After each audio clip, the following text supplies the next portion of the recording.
And Lulu. And that's called Relight My Fire. Maria Paviour is my guest this morning, is that right? That's right, yes. Hello, John. Good Nice morning. to be here again. It was a long time you were here last time. I We know, talked it was. about a year ago, wasn't it? Oh, not quite, not Yeah. quite. No, it was sort of earlier this year, around about April time. I Was it? think. Oh, Yeah, right. we had that fantastic weather. Yeah, we did, didn't we? That's right. Now we're talking once again about empowering women, but this We are. time we're moving into the boardroom, Alan Sugar territory. This is where we'd like to be moving women, yes. I mean, the fact is that in the top companies, top 100 companies, only 12.5% of board members are women. And if you go to the top 250 companies, only 7.8% are women. Now, women make up about 47% of the workforce, so it's just totally not representative at all. But why is it? Well, that's a good question. That's a very good question. It seems, research has shown that it seems as though the reason women aren't going into top jobs is because, first of all, they believe that they have to be superwoman. So it's not, you can't just be enough, you have to be superwoman. And it's very difficult to actually take yourself from being ordinary me to thinking, actually, I'm so super good, I could be a board director. And it's interesting, actually, Lord Davis, who's trying to build up this better proportion of women in the workplace, has said what we need is to make sure that we have more gifted and talented women in the board.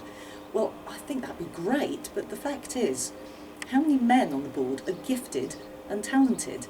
Actually, a lot of them are just fairly ordinary. So who votes people onto a board? Well, that's also interesting because generally it's the people who are already on the board who make the decision. So, and they're very often men. So what they often look for is people who have the same sorts of qualities as themselves.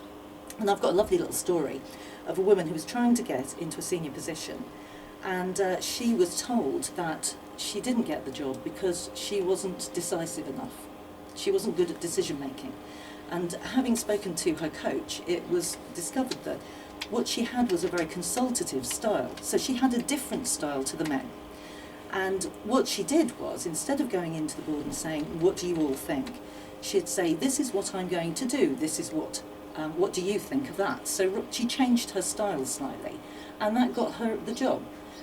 And my concern about that is, the problem isn't having a consultative style, the problem is that the people on the board, particularly the men on the board, have to recognise that a broad range of styles is actually a good thing. They have to change their attitude first. Because when you've got a company that has got a mix of genders, it performs better, and that's statistically proven. And also it's statistically proven that where you've got a company that has women on the board, they are less likely statistically to go bankrupt or insolvent. So there's a lot of good reasons, even just from a statistical point of view, get a woman on the board because you've already reduced your risk of going insolvent, statistically speaking. But women do tend to hit this glass ceiling anyway, don't they? Well, a lot of women believe there is a glass ceiling, a lot of men don't. So that's an interesting statistic for a start. About 73% of women think that there's a glass ceiling. Much, much fewer men think that any such thing exists. And I think it's because they don't realise that what they're lacking is a broad range of skills. They're still looking for the same sort of skill set, and it is actually quite damaging to businesses. Is it not possibly the fact that men think that if a woman is pushy enough, and I don't mean this unkindly, but pushy enough to get themselves on a board, that they're going to get stroppy when they get there and it's not going to be a good ship? I don't know, I mean, it's possible, but I think for sure that women do feel that they have to be ultra, whatever it is. Instead of being themselves, they feel as if they've got to push themselves and be more like a man.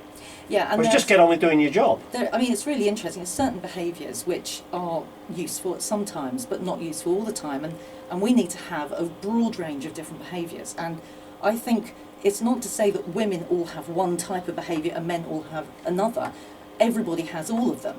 But by limiting genders, as we do at the moment, I think it's more a symptom of the fact that we're not seeing the broad range of talent that's out there and thinking, actually, it will benefit us to have this variety. And I think that's half the problem. The other problem is confidence. Women lack confidence in going for these top jobs, and they tend to put themselves down a little bit. So they'll say, I'm not going to go for that job because I can't tick every box. Whereas men and again this is statistically shown, tend to go for jobs more even if they can't tick all the boxes. So they tend to put themselves forward a little bit more and say, oh, well, I'll go for it even though I maybe don't know everything I need to know or don't have every skill I need to have. Whereas women go, oh dear, oh no, I'm not going to do that because I don't have every skill that is required of me. And that's one of the things that hold them back. Confidence is a very, very big issue. Women are less confident than men, that's also statistically shown. But I can see from a man's point of view that the guys on a board are worried to a degree about having women there because they're frightened of them. Could be the case. Men are frightened of women. We are. I don't care what anybody says. You know, I'm married. Yeah, you know, but we are.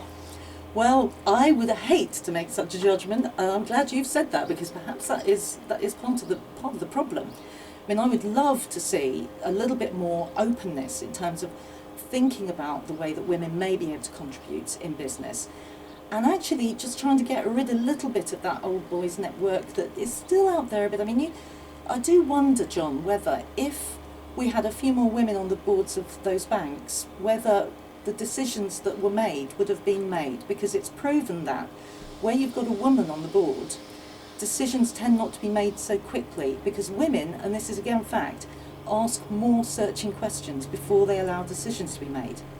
And you think of all the stuff that went on with the banks not that long ago, yeah. One wonders, and some of those banks made some really bad decisions buying out failing companies. With my money. With your money, exactly. You wonder, maybe we needed some women to get a bit more sense in there. We'll look at quotas in a moment. My guest this morning, Maria Paviour. We're talking about empowering women in the boardroom.